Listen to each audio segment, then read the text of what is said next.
Again, my MP from Manitoba, Niki Ashton. I thought I'd start the same way as the last time I talked with you. I'm doing okay. I'm sitting here right now, just meditating, praying, and hoping for a higher power to intervene, and hopefully that our First Nations and the government of Canada can start really seriously talking with each other based on mutual respect. I'm not demanding anything, you know, but there seems to be a word out there that I'm demanding a meeting with the government of Canada to have with the First Nations leadership. But in this spiritual quest I'm doing without food and water, I'm praying. It's what we do in the Indian country. When we want something, when we need something, when we need intervention, when we need mercy, when we need blessing, when we want something in our daily needs, when there's instability happening, we sacrifice ourselves to the point of not having any food or water, so that our Creator can see through our sacrifice that we need His mercy, we need His compassion.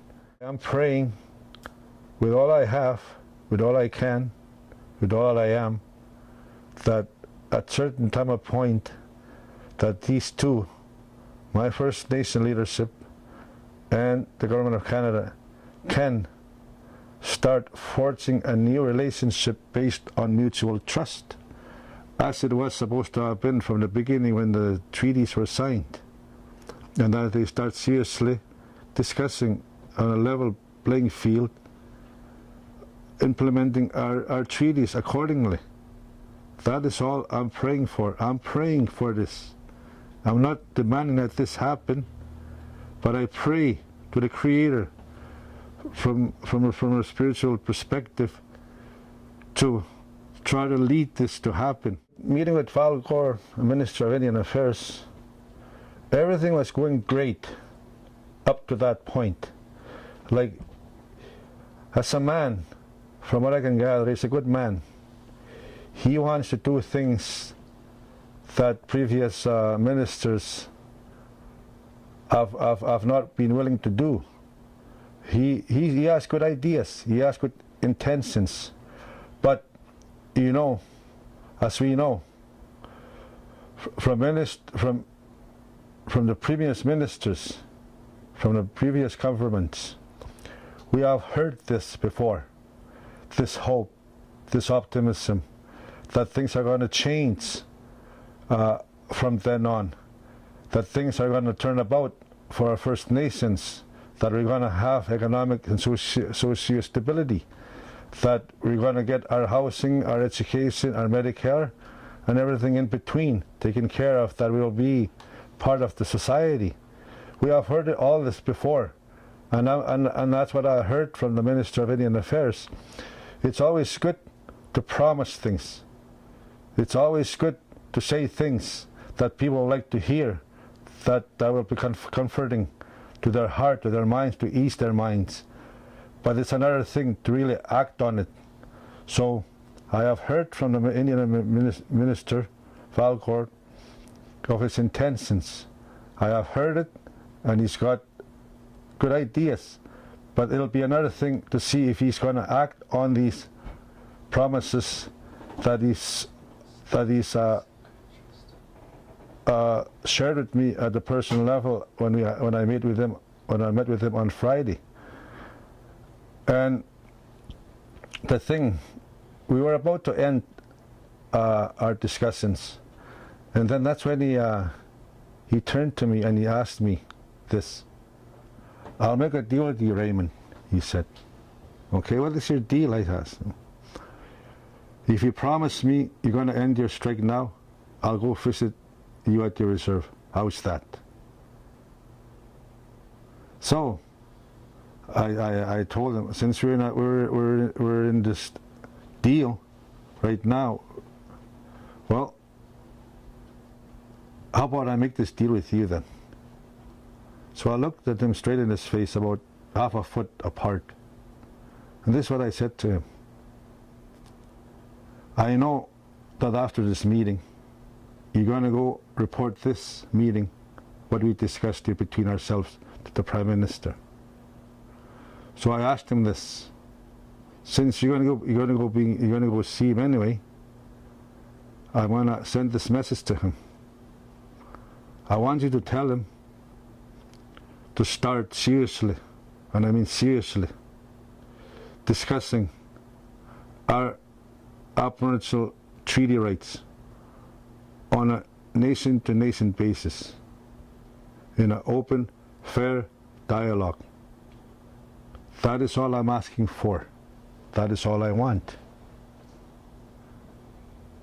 And he looked at me and he said, Raymond, you know that's never going to happen. Never. And he laughed. He laughed at my face. Now, is this the attitude? Is this the prime example from the highest level? Is this the wavelength, the mind frame of the Government of Canada towards its Aboriginal people? That we are nothing but a laughing stock?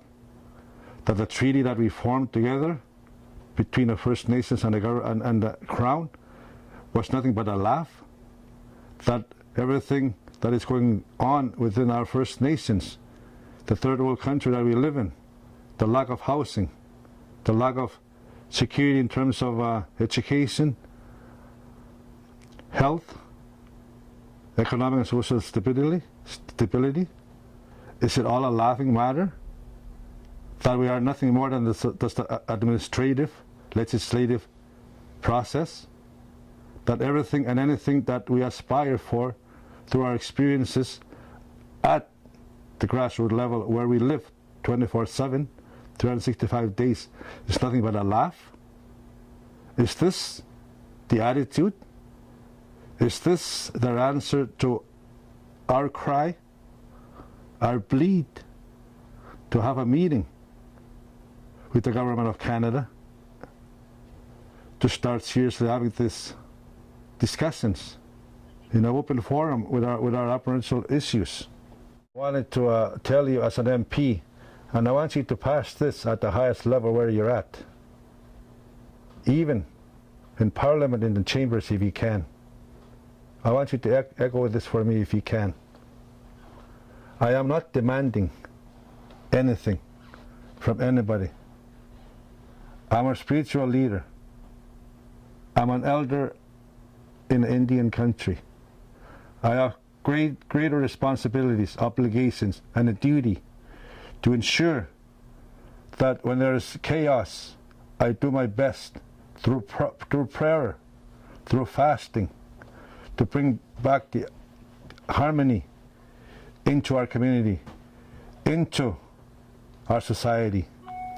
This is all I'm doing.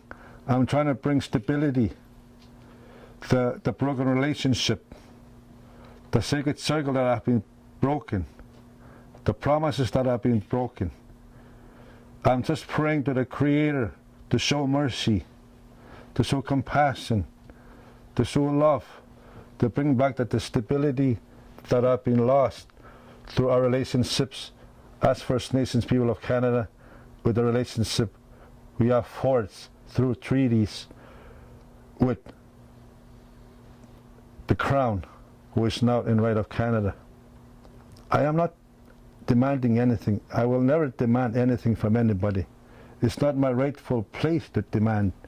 I don't even have a right to preach to anybody. All I can do is share my experiences, what I know, what works for me to be where I'm at. And that is all I'm doing. And I'm hoping that this message can be taken to the highest level. I'm not demanding anything, but I'm praying hard as I can. Without food and water, you know, the necessities of life is water and food.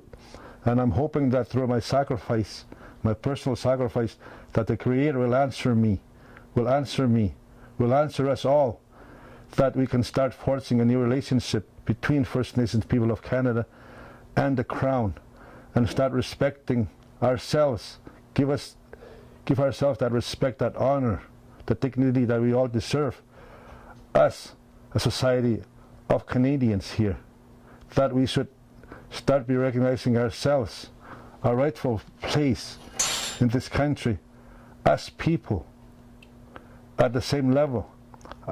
My people, Indigenous people, should not be inferior to the government of Canada, and the government of Canada should not be superior to us First Nations people.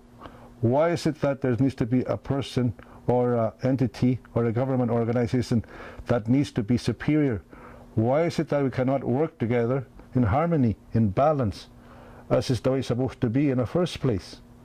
This is all I'm asking for. I'm not demanding from anybody, from anything.